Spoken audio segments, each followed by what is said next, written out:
ძალაუფლება და ეკონომიკური ესე რა ვთქვათ დოვლათი იმდენად უთანასწორად არის ორივე გადანაწილებული, რომ ესეც საზოგადოებები არის დაუცველი იმისთვის, რომ დედემოკრატიზაცია მოხდეს, იმიტომ რომ დემოკრატიზაცია რეალურად არ მომხდა. ამის თქმა მინდა რა, ანუ ჩემს მოულოდნელი არ არის და ლოგიკური შედეგია იმისი, რომ საქართველოში დღეს ესე რა ვთქვათ, ეს ტენდენცია როგორ არის, ელიტას როცა უკვე ემუქრება ძალაუფლების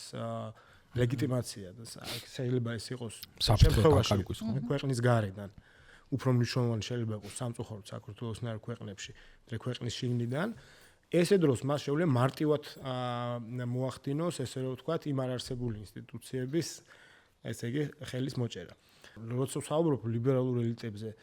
მე ამაში იმაზე ვსაუბრობ, ამაში გულისხმობ იმას, რომ ინტელექტუალური ანალიზი ამის არ მომხდარა ფუნდამენტური რა. და მე როცა ამ ხალხზე ვსაუბრობ, მე ვსაუბრობ იმას, რომ მათ უნდა შეექმნათ ეს აზრი. ესენი იყვნენ მოწინავე პოზიციებზე, ეს ადამიანები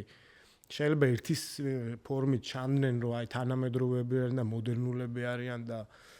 ცვლილებების მომხრეები არიან, იმის გამო რომ ისინი ასე რომ ვთქვათ, ამ იდეოლოგიის